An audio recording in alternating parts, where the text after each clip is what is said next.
कैसे हो बच्चों? चलो बच्चों, आज स्टार्ट करते हैं हीट का पहला चैप्टर कैलोरीमेट्री। अब सबसे बड़ी बात है कि इस चैप्टर में पढ़ना क्या है। बच्चा, इस चैप्टर में हम लोग पढ़ेंगे किसी बॉडी के अंदर थर्मल चेंज को। थर्मल चेंज क्या हो सकता है? किसी बॉडी का या तो टेम्परेचर बढ़ेगा या तो टेम्परेचर घटेगा, यानी कि बॉडी के अंदर टेम्परेचर का चेंज आएगा, या फिर बॉडी के स्टेट का परिवर्तन होगा, स्टेट का चेंज आएगा। यानी सॉलिड है लिक्विड में चेंज होगा, या फिर लिक्विड है तो गैस में चेंज होगा, या फिर लिक्विड है तो सॉलिड में चेंज होगा।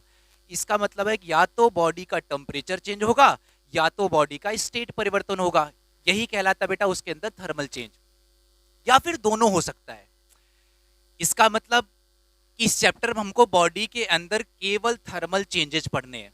बेटा सबसे इंपॉर्टेंट बात है कि कोई चीज अगर घटित होती है तो सबसे बड़ी बात है वो हो क्यों रही, इस बात को हमको सबसे पहले समझना पड़ेगा।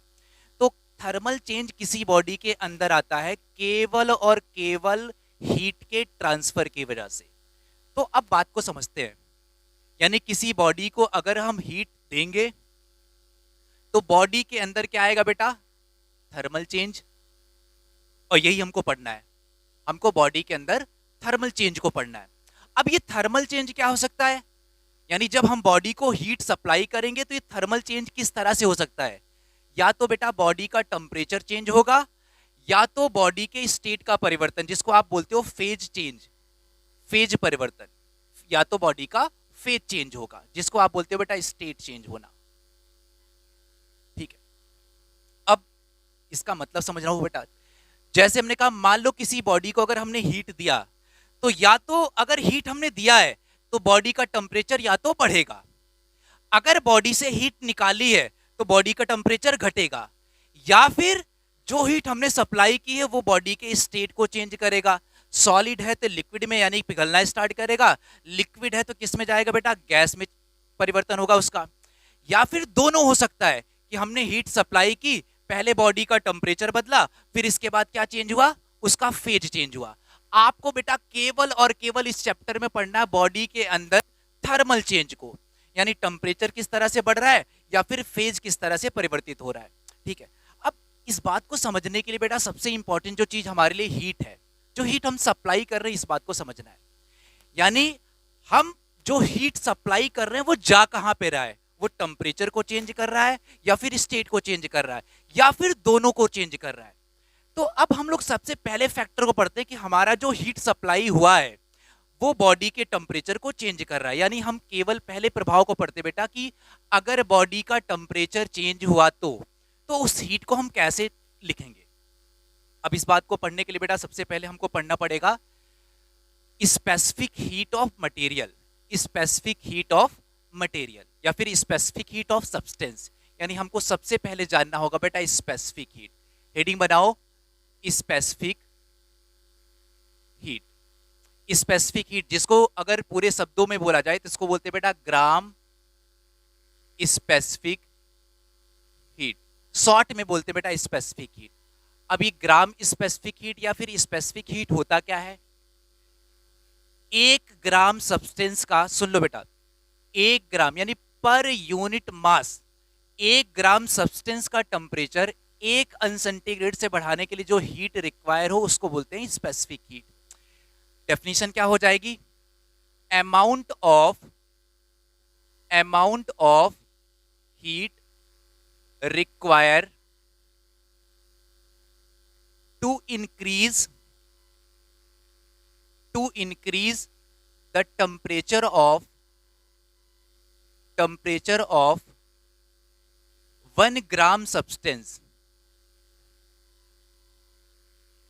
बाई 1 सेंटीग्रेड या फिर 1 केल्विन।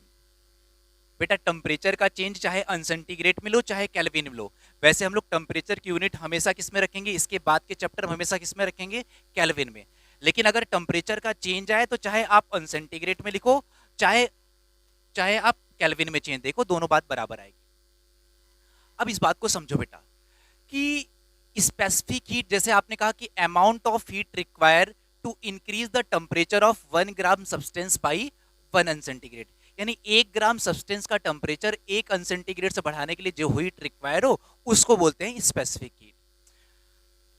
जैसे हमने कहा, मान लो अब हीट की बात हो रही, तो एक बात को समझ लेते बेटा। मान लो हमारे एक कंटेनर में, सपोज करो लिक्विड वाटर भरा है, वाटर 10 ग्राम वाटर भरा है बेटा, हमारे इस कंटेनर में 10 ग्राम वाटर भरा है। और एक कंटेनर हमारे पास और है जिसमें 100 ग्राम वाटर भरा है, 100 ग्राम वाटर भरा है। अब हमने कहा बेटा, मान लो इस कंटेनर का टेम्परेचर बढ़ाना है, सपोज करो इस कंटेनर का टेम्परेचर डेल्टा टी से बढ़ाना है। इस कंटेनर में जो लिक्विड भरा है उसका भी टेम्परेचर बेटा डेल्टा टी से बढ़ाना है। अब बताओ बेटा, 10 ग्राम वाटर का टेम्परेचर डेल्टा टी से बढ़ाने के लिए आपको कुछ हीट देनी पड़ी। अब अगर 100 ग्राम वाटर का टेम्परेचर डेल्टा टी ही बढ़ाना हो, तो आपको क्या सेम हीट देनी पड़ेगी? नहीं, इसमें Q1 देनी पड़ी, इसमें Q2। आपको पता है कि इसमें मास क्या है, कम है, इसमें आपका वाटर क्या है, ज्यादा, तो इसमें हीट ज्यादा देनी पड़ेगी, इसमें कम देनी पड़ेगी। तो क्या बेटा इस वाले वाटर का स्पेसिफिक हीट कम होगा, या फिर इस वाले वाटर का स्पेसिफिक हीट ज्यादा होगा, या फिर कैसे इन दोनों का स्पेसिफिक हीट बराबर होगा? हमने कहा बेटा एक बात समझो, स्पेसिफिक हीट जिसको हम डिनोट करते हैं एस से, स्मॉल एस से, specific heat amount of substance पे डिपेंड नहीं करने वाला है। ऐसा क्यों? क्योंकि स्पेसिफिक हीट डिफाइन किसके लिए होता है बेटा? 1 ग्राम सब्सटेंस के लिए। किसके लिए? 1 ग्राम सब्सटेंस के लिए। इसका मतलब 10 ग्राम भले वाटर हमारे पास हो, इसमें से हमको बस 1 ग्राम वाटर चाहिए, 1 ग्राम वाटर चाहिए, और इस 1 ग्राम वाटर का टेम्परेचर 1 सेंटीग्रेड से बढ़ाने के लिए जो हीट रिक्वायर हो उसको बोलते हैं स्पेसिफिक हीट। इस 100 ग्राम का हमको 100 ग्राम नहीं चाहिए, इसमें से भी कितना चाहिए बेटा? 1 ग्राम वाटर चाहिए, और उस 1 ग्राम वाटर का टेम्परेचर 1 सेंटीग्रेड से बढ़ाने के लिए जो हीट रिक्वायर हो उसको बोलते हैं स्पेसिफिक हीट। यानी सबसे इंपॉर्टेंट चीज जो चीज निकल के आ रही बेटा, कि आपका specific heat amount of substance पे डिपेंड नहीं करेगा। अब बात आती है किस पे डिपेंड करेगा बेटा? सबसे इंपॉर्टेंट बात बोलने जा रहे हैं, स्पेसिफिक हीट किसी सब्सटेंस पे डिपेंड करेगा, उस मटेरियल पे डिपेंड करेगा, और उस वो मटेरियल किस स्टेट में है। जैसे हमने कहा, मान लो वाटर की बात हो रही है, वाटर लिक्विड है तो उसका स्पेसिफिक हीट कुछ और होगा। वही वाटर अगर बर्फ बन गया, सॉलिड बन गया, तो उसका स्पेसिफिक हीट कुछ और होगा। वही वाटर भाप बन गया, वेपर बन गया, उसका स्पेसिफिक हीट कुछ और होगा। यानी स्पेसिफिक हीट सब्सटेंस में मटेरियल पे डिपेंड करेगा, और वो मटेरियल किस स्टेज में है उसमें डिपेंड करेगा, आपके अमाउंट ऑफ सब्सटेंस पे डिपेंड नहीं करेगा। अब इस बात को आगे बढ़ाते हैं बेटा, ठीक है? इसको नोट ना करना, ये तो बताने एक्स्ट्रा पॉइंट, आपको स्पेसिफिक हीट मास पे डिपेंड नहीं करता, इस बात को समझाने के लिए पॉइंट बताए। हमने कहा बेटा, मान लो जैसे आपने कहा कि एक कंटेनर था, उसको आपको डेल्टा टी से हीट करना था। तो बेटा जब हम हीट करते हैं तो हीट सप्लाई जो होती है हमारे मास पे डिपेंड करेगी, और कितना टेम्परेचर बढ़ा इस पे डिपेंड करेगा। इस प्रोपोर्शनलिटी कांस्टेंट को हटा दो बच्चा, तो आएगा Q is equal to S M into delta T. यही एस क्या है बेटा? स्पेसिफिक हीट ऑफ सब्सटेंस है। तो हमने कहा स्पेसिफिक हीट ऑफ सब्सटेंस अगर लिखना पड़े तो क्या लिखेंगे? Q divide by M divide by delta T, temperature का डिफरेंस। ठीक है, हमने कहा बेटा कि अब ये बात तो समझ में आ गई कि पर यूनिट मास का टेम्परेचर पर यूनिट अनसेंटीग्रेड से बढ़ाने के लिए जो हीट रिक्वायर है उसको बोलते हैं स्पेसिफिक हीट। अब एक बात हम समझ गए कि स्पेसिफिक हीट अमाउंट पे डिपेंड नहीं करेगा, सब्सटेंस पे डिपेंड करेगा, और सब्सटेंस हमारा किस स्टेज में है उस पे डिपेंड करेगा। अब जो बात आती बेटा सवाल को लगाना, क्वेश्चन को सॉल्व करना, यानी एक बात समझो बेटा, जहां पे स्पेसिफिक हीट वर्ड आएगा, यानी specific heat Q is equal to ms delta T वहां चलाएंगे जहां पे बॉडी का टेम्परेचर, यानी वो हीट, ये जो Q है वो बॉडी के टेम्परेचर को बढ़ा रहा है या फिर घटा रहा है। यहाँ पे बॉडी का टेम्परेचर चेंज होगा, वहां पे Q is equal to ms delta T चलाएंगे। अगर स्टेट परिवर्तन होगा तो वहां पे उसका कॉन्सेप्ट अभी पढ़ाएंगे, लैटेंट हीट। अच्छा, अब नेक्स्ट जो सबसे इंपॉर्टेंट बात आती है, unit unit unit of specific heat. बेटा ज्यादातर आपको सवाल में स्पेसिफिक हीट की जो यूनिट दी होगी वो दी होगी बेटा कैलोरी पर ग्राम पर अनसेंटीग्रेड, या फिर जूल पर ग्राम पर अनसेंटीग्रेड। यानी कि ऐसा हीट जो हमारे बॉडी के टेम्परेचर को बदलेगा, ऐसी हीट जो बॉडी के टेम्परेचर को चेंज करेगा, उस हीट को हम लोग लिखते हैं Q is equal to ms delta T. ms delta T बेटा जितना इंपॉर्टेंट कोई फॉर्मूला होता है उससे ज्यादा इंपॉर्टेंट है उस फॉर्मूले में जो फिजिकल वर्ड यूज हुए उसका मतलब क्या है। हमने कहा कि ये एस हमको समझ में आ गया, क्या है बेटा, स्पेसिफिक हीट। ये क्या है, स्पेसिफिक हीट। डेल्टा टी क्या है, टेम्परेचर का चेंज, चाहे अनसेंटीग्रेड में दिया हो टेम्परेचर तब भी टेम्परेचर का चेंज सीधे सीधे ले लो, अगर केल्विन में दिया है तब भी डेल्टा टी सीधे सीधे ले लो, दोनों बात बराबर आएगी। यानी सवाल या तो ऐसा दिया होगा कैलोरी पर ग्राम पर सेंटीग्रेड, या फिर जूल पर ग्राम पर सेंटीग्रेड, या फिर पर केल्विन भी देता है। बेटा टेम्परेचर का चेंज चाहे अनसेंटीग्रेड लिखा हो चाहे केल्विन लिखा हो, दोनों बातें बराबर है। अब जो बात सबसे इंपॉर्टेंट निकल के आती है बेटा कि इस एम को हमने कहा बेटा किसी हीट, अगर किसी चीज को आपको यूज करना है उसके सारे फिजिकल टर्म आपको बताओ। ये एस क्या है, स्पेसिफिक हीट। यही सबसे इंपॉर्टेंट फैक्टर है किसी क्वेश्चन को लगाने में। पहली बात, आप Q equal to M S delta T तब लगाओगे जब बॉडी का टेम्परेचर बदल रहा हो, यानी ये हीट क्या करेगा, बॉडी के टेम्परेचर को चेंज करेगा। अब इस फॉर्मूले में जो जो आपको जो भी डाटा रखना है वो उसके लिए आपको सबसे पहले स्पेसिफिक हीट एस की वैल्यू को, यूनिट को देखना पड़ेगा। अगर बच्चा यहाँ पे स्पेसिफिक हीट की यूनिट दिया हो कैलोरी पर ग्राम पर सेंटीग्रेड, यहाँ पे बेटा पर ग्राम दिया है, यानी मास को रखना पड़ेगा ग्राम में। किस में रखना पड़ेगा, ग्राम में। जब स्पेसिफिक हीट की यूनिट का दिया हो कैलोरी पर ग्राम पर सेंटीग्रेड, यानी मास की वैल्यू किस में दिया रहेगा, ग्राम में, यानी यहाँ पे मास को रखना पड़ेगा ग्राम में। तो हीट कैसे आएगी, कैलोरी में। किस में आएगी, कैलोरी में। अच्छी बात। हमने कहा बेटा टेम्परेचर का चेंज, आपने कहा सर यहाँ पे अनसेंटीग्रेड दिया है, तो हमने कहा बेटा अनसेंटीग्रेड दिया हो तो अनसेंटीग्रेड ले लो, केल्विन दिया हो तो केल्विन ले लो, क्योंकि यहाँ पे टेम्परेचर का चेंज रखना है। ठीक है, तो बच्चा अब अगर आपका स्पेसिफिक हीट जूल पर ग्राम पर केल्विन दिया हो तो बेटा यहाँ पे मास को रखना किसमें, ग्राम में, तो ये हीट किसमें आएगी, जूल में, यानी आपका हीट जो आएगा वो जूल में निकल के आएगा। बेटा मान लो अगर आपका स्पेसिफिक हीट का यूनिट दिया हो जूल पर केजी पर अनसेंटीग्रेड, अगर मान लो ऐसा दिया हो, स्पेसिफिक हीट की यूनिट दिया हो जूल पर केजी पर अनसेंटीग्रेड, तो आपको इस फॉर्मूले में मास की वैल्यू रखना है केजी में। अगर ग्राम में दिया हो तो चेंज कर लेना बेटा उसको पहले केजी में। अगर उसका यूनिट सबसे इंपॉर्टेंट है, इस एस का यूनिट यही बताएगा आपको मास किस में रखना है और आपके क्यू की वैल्यू किस में आने वाली है।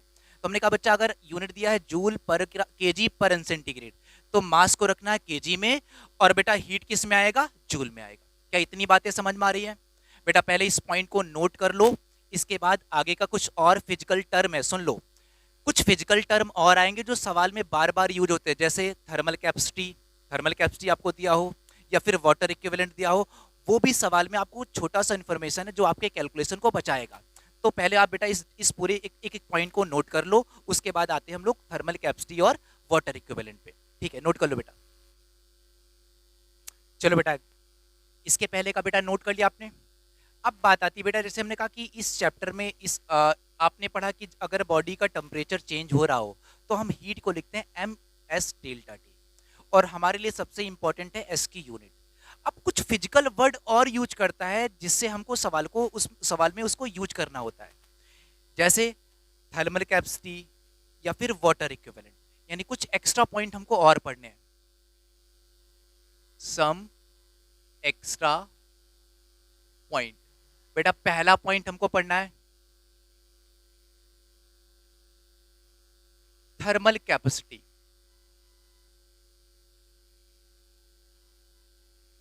अब ये थर्मल कैपेसिटी क्या बेटा? आपको नाम से लग रहा है कि बड़ा अजीब सा कुछ होगा, कुछ खतरनाक सा होगा, लेकिन बहुत आसान है। अगर आपको सवाल में थर्मल कैपेसिटी दे रहा है यानी वो कैलकुलेशन के आपको और आसान बना रहा है। आप सोचो कि इससे पहले आप Q equal to M S delta T में एस की यूनिट देखते थे, फिर आप उस यूनिट से देख के आप एम की वैल्यू रखते थे, अगर ग्राम में है तो ग्राम में, अगर केजी में है तो केजी में। बेटा थर्मल कैपेसिटी का मतलब है कि आपको एम इंटू एस की वैल्यू बता रहा है। इस बात को समझे कैसे, थर्मल कैपेसिटी होता क्या, पहले इस बात को समझो बेटा। अमाउंट ऑफ हीट रिक्वायर, यानी amount of heat require to increase the temperature of whole body by 1 अनसेंटीग्रेड, यानी 1 अनसेंटीग्रेड से किसी पूरी की पूरी बॉडी का टेम्परेचर, वहां पे क्या था, per unit mass specific heat में, यहाँ पे पूरी की पूरी बॉडी का टेम्परेचर 1 अनसेंटीग्रेड से बढ़ाने के लिए जो हीट रिक्वायर है उसको बोलते हैं स्पेसिफिक हीट। आपने कहा ऐसी हीट, आप पहले इसका डेफिनेशन लिखो,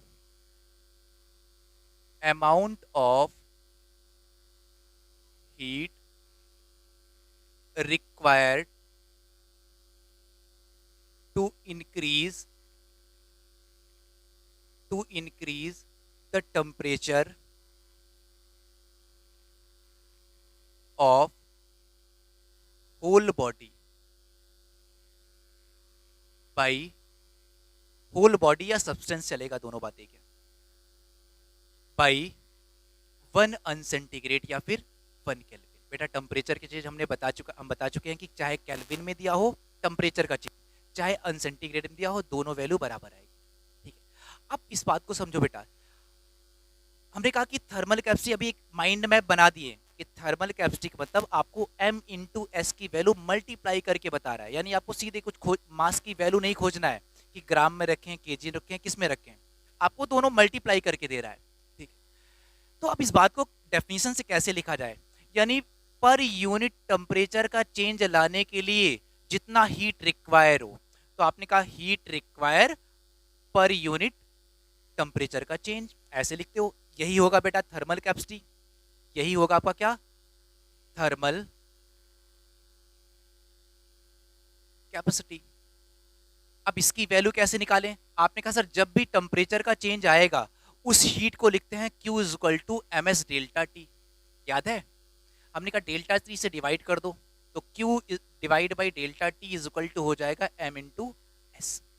बच्चा यही तो आपने कहा, यही तो थर्मल कैपेसिटी है, यानी अगर ये थर्मल कैपेसिटी है तो इनडायरेक्टली आपको m इंटू एस की वैल्यू बता रहा है, इसका मतलब थर्मल कैपेसिटी हो जाएगा m इंटू एस के बराबर। अब बच्चा अब बताओ थर्मल कैपेसिटी में क्या करना है, क्या थर्मल कैपेसिटी सब्सटेंस के अमाउंट पे डिपेंड करेगा? बिल्कुल करेगा, क्योंकि थर्मल कैपेसिटी मास पे डिपेंड करता है, मास पे डिपेंड, जितना ज्यादा मास होगा स्पेसिफिक हीट तो डिपेंड नहीं करेगा, जितना ज्यादा मास होगा उसकी थर्मल कैपेसिटी उतनी ज्यादा होगी। थर्मल कैपेसिटी ज्यादा होने का मतलब आपको टेम्परेचर का चेंज लाने के लिए ज्यादा हीट देनी पड़ेगी, जितनी ज्यादा थर्मल कैपेसिटी यानी उतनी ज्यादा हीट देनी पड़ेगी किसी पर्टिकुलर टेम्परेचर को चेंज करने के लिए। मान लो 2 अनसेंटीग्रेड करना है किसी बॉडी का, बगल वाली बॉडी का भी टेम्परेचर उतनी सी 2 अनसेंटीग्रेड से चेंज करना है, तो जिसकी थर्मल कैपेसिटी ज्यादा होगा उसमें आपको हीट ज्यादा देनी पड़ेगी। क्या इतनी बातें क्लियर हो रही हैं? अब इसकी यूनिट को देखो, थर्मल कैपेसिटी की यूनिट दिया होगा बेटा, इसकी यूनिट होगी या तो कैलोरी पर अनसेंटीग्रेड में दिया होगा या फिर जूल पर केल्विन या फिर पर अनसेंटीग्रेड, दोनों बातें एक ही है। ठीक है बेटा, जब थर्मल कैपेसिटी दिया होगा, जब थर्मल कैपेसिटी आपको कैलोरी पर अनसेंटीग्रेड में दिया होगा तो हीट की वैल्यू निकल के आएगी किसमें, कैलोरी में। अगर थर्मल कैपेसिटी की यूनिट दिया होगा जूल पर केल्विन, तो यही हीट जो आप जहां पे आप m इंटू एस की वैल्यू ऐसे सीधे सीधे उठा के रखोगे तो ये हीट किस में निकल के आएगी, जूल में। क्या यहां तक बातें समझ में आ रही बेटा आपको? ठीक है, पहले आप इसको नोट करो, यानी थर्मल कैपेसिटी से आपको सीधा रास्ता मिल गया कि बिना मास को खोजे कि इसको यूनिट किस में रखना है या फिर कितना मास दिया हुआ, आपको कुछ भी नहीं करना, आपको m इंटू एस की वैल्यू मल्टीप्लाई करके दे रखा है। इतनी बातें बेटा नोट करो, फिर आगे बढ़ते हैं। आपकी नोट कर लिया बेटा आपने इसको? अब सेकंड जो टर्म यूज करता है, जैसे पहला टर्म थर्मल कैपेसिटी, वैसे एक वर्ड और बार बार सवाल में आएगा बेटा, वाटर इक्विवेलेंट। तो सेकंड पॉइंट आपको क्या पढ़ना है इसमें, वाटर इक्विवेलेंट।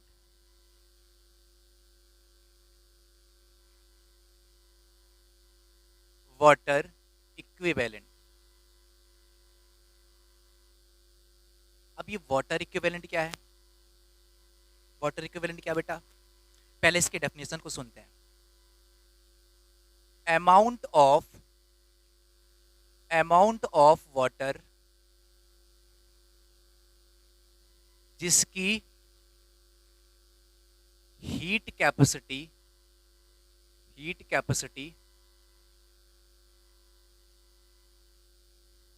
जिसकी हीट कैपेसिटी वही हो जो उस गिवन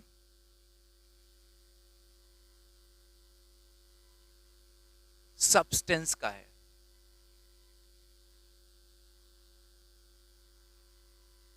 अब इसका मतलब क्या है? हमने कहा बेटा वाटर इक्विवेलेंट का मतलब क्या है, अमाउंट ऑफ वाटर जिसकी हीट कैपेसिटी वही हो जो उस गिवन सब्सटेंस का है। अब हीट कैपेसिटी या फिर थर्मल कैपेसिटी, बात दोनों एक ही है, हीट कैपेसिटी बोले या फिर थर्मल कैपेसिटी, थर्मल कैपेसिटी दोनों। हमने कहा बेटा अगर आपको किसी सब्सटेंस की थर्मल कैपेसिटी पता होती है, क्या कैलकुलेशन में आपको आसानी होती है, आपको मास खोजना है? नहीं। अब वाटर इक्विवेलेंट क्या है, कह रहा है कि वाटर का वो अमाउंट जिसकी हीट कैपेसिटी वही हो जो उस पूरे सब्सटेंस का है, यानी हमको उस सब्सटेंस की हीट कैपेसिटी चाहिए थी, यानी हमने कहा मास m इंटू एस किसका, सब्सटेंस का। अगर ये मिल जाए तो हम लोग Q is equal to M S delta T लगा लेते हैं। हमने कहा बेटा उसकी हीट कैपेसिटी वही हो जो वाटर की हीट कैपेसिटी हो, तो हमने कहा बेटा वाटर इक्विवेलेंट दिया होगा, यानी कि वाटर का मास इनटू वाटर का स्पेसिफिक हीट। और सबसे खास बात है बेटा वाटर की स्पेसिफिक हीट, वाटर की स्पेसिफिक हीट जो होती है वो 1 कैलोरी पर ग्राम पर अनसेंटीग्रेड होती है। इसका मतलब क्या है, इसका मतलब ये बेटा कि अगर आपको वाटर इक्विवेलेंट दिया है, जैसे वाटर इक्विवेलेंट की जो यूनिट होगी बेटा, वाटर इक्विवेलेंट की जो यूनिट होगी, यूनिट ऑफ वाटर इक्विवेलेंट,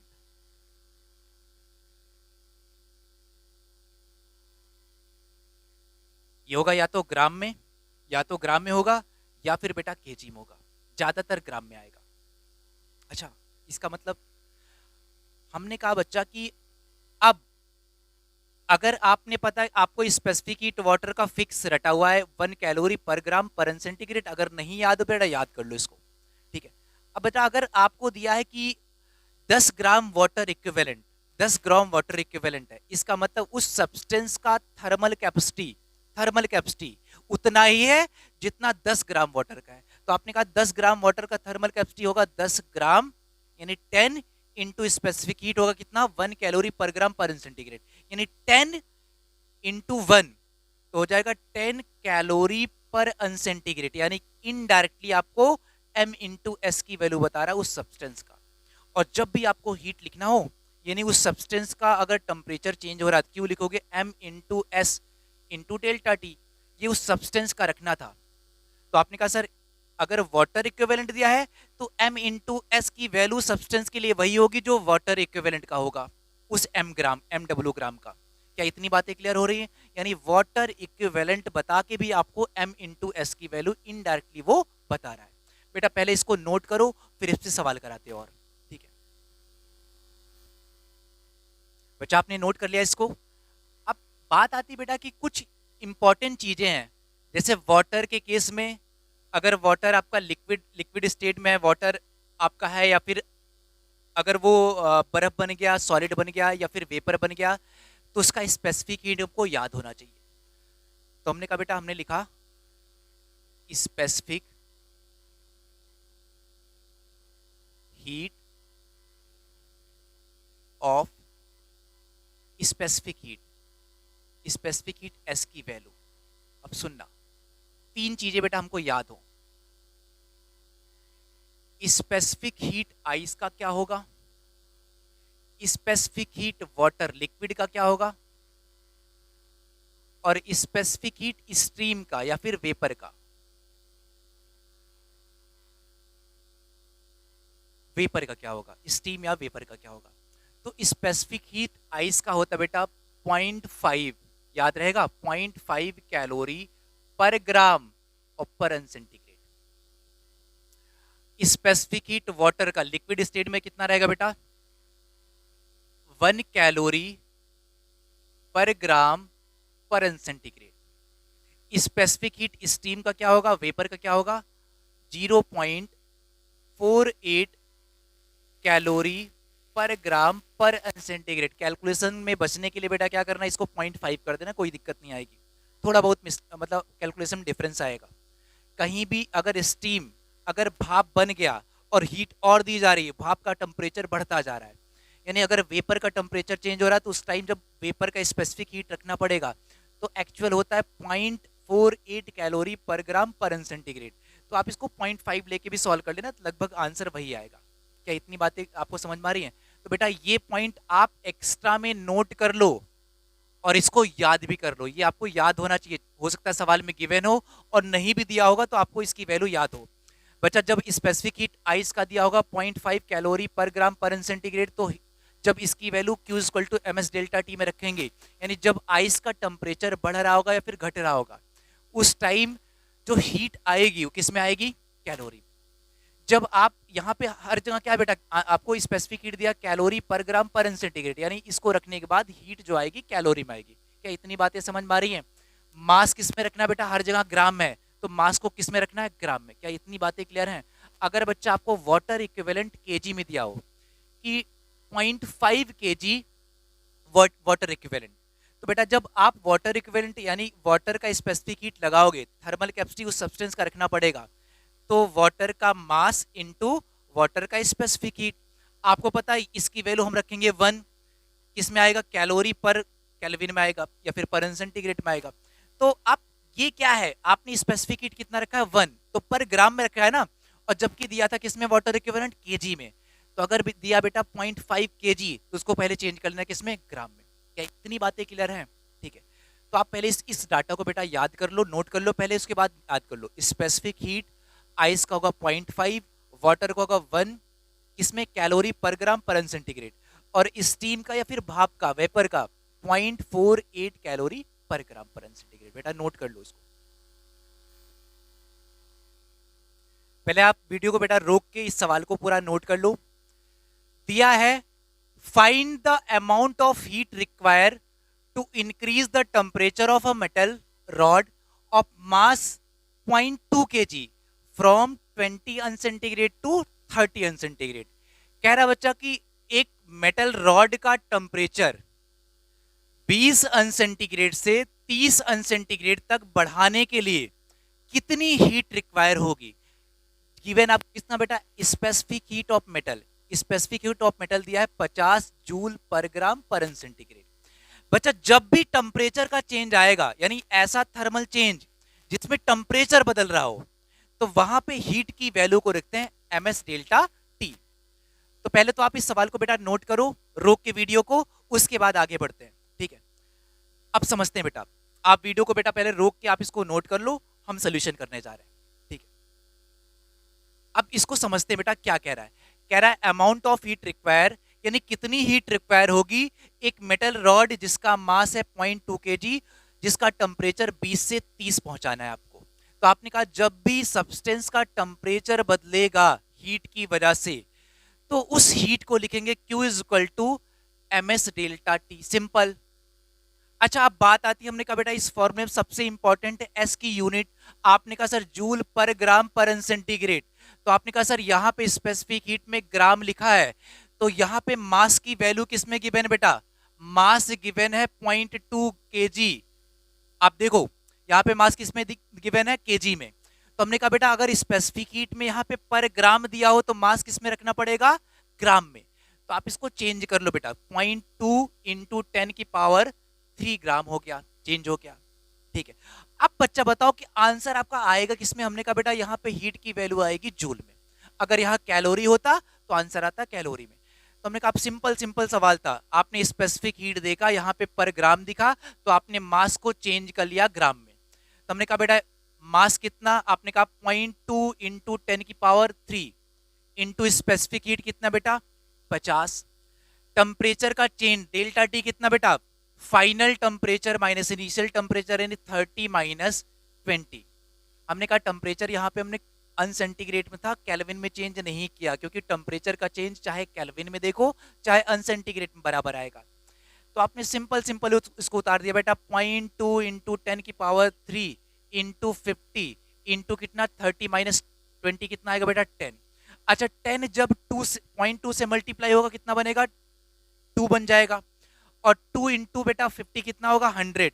यानी ये लास्ट में रिजल्ट आपका बन जाएगा 100 इंटू 10 की पावर 3 कितना बेटा? ये फाइनली 10 की पावर 5, यानी 1 इंटू 10 की पावर 5।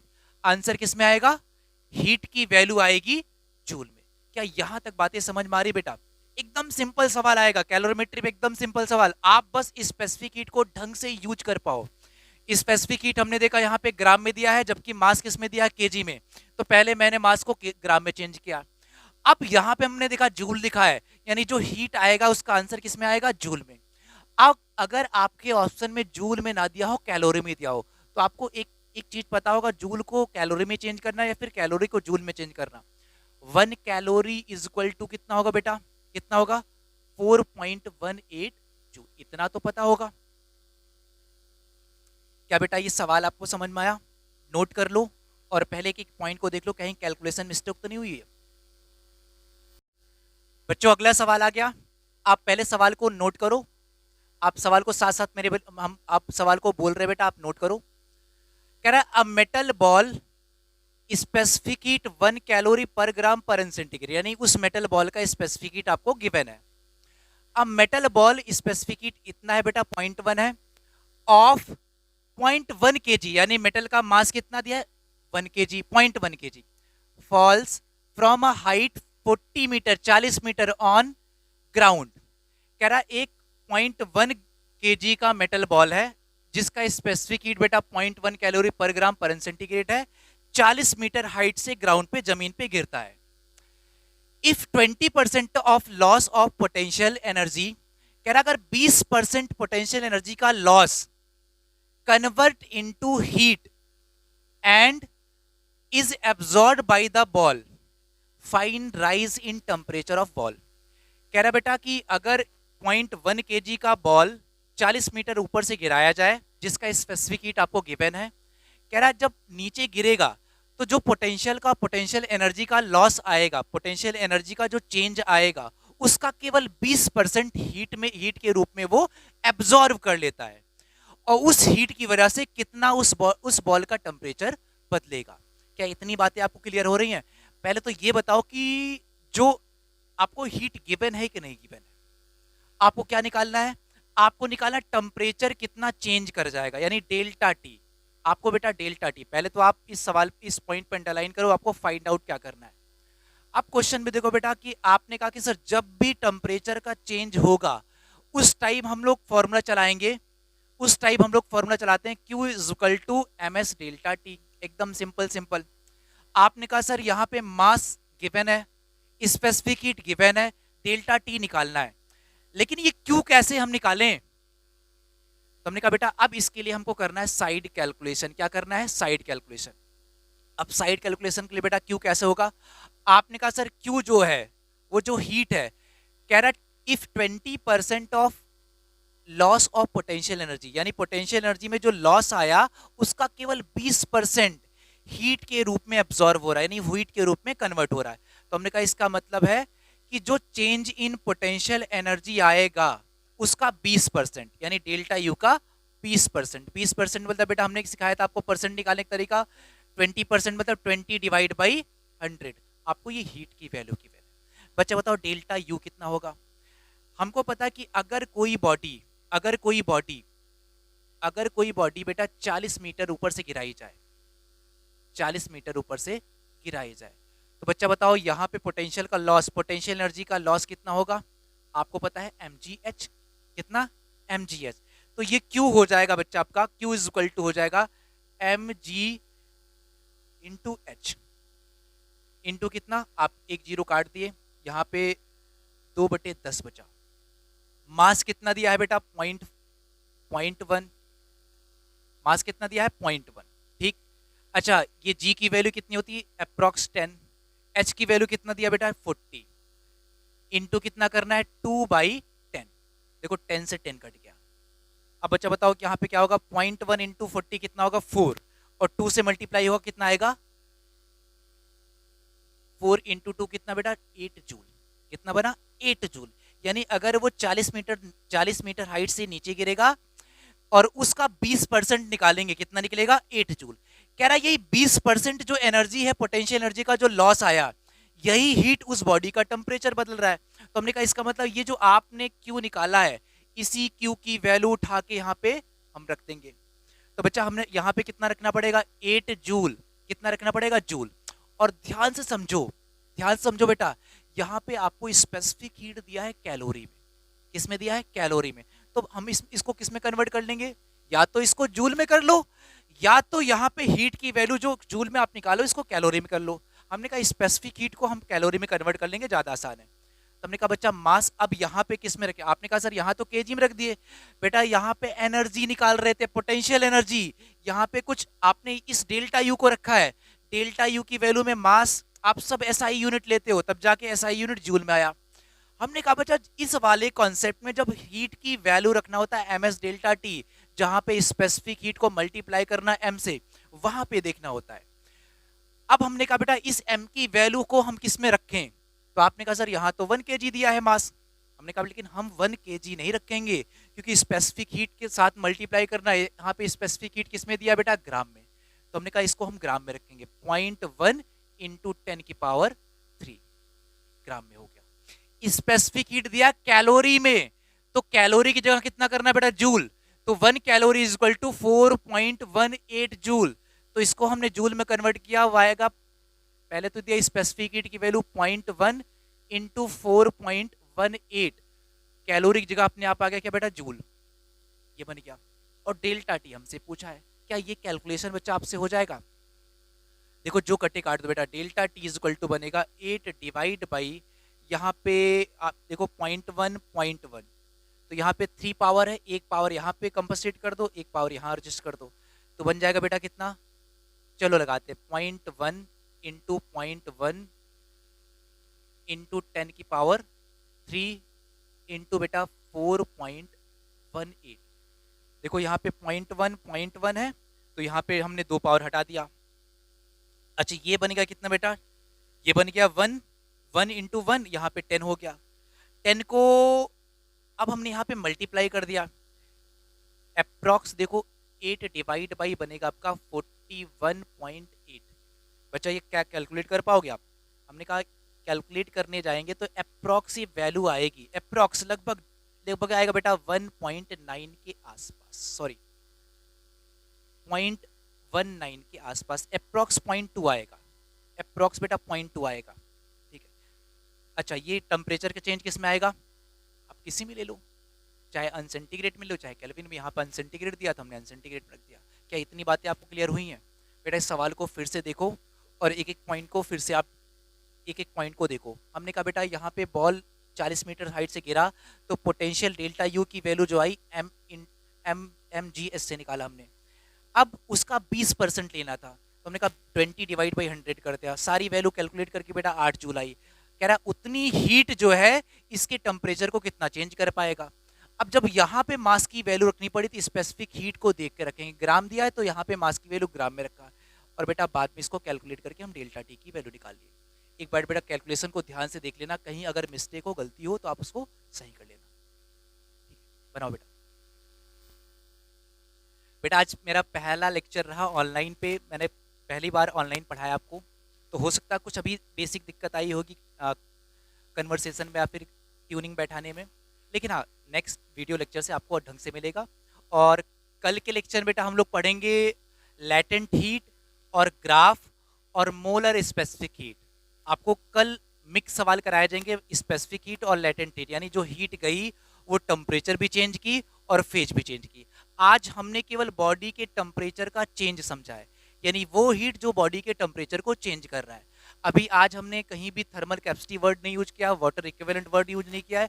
कल के लेक्चर में जब मिक्स सवाल आएगा लैटेंट हीट पे और स्पेसिफिक हीट पे, आपको सारा कंसेप्ट एकदम क्लियर होगा कि आपको क्या गिवन है और कैसे निकालना है, ठीक है? मिलते बेटा कल नेक्स्ट लेक्चर पे लैटेंट हीट और ग्राफ पे और आगे के सवाल कराएंगे, ठीक है? Best of luck.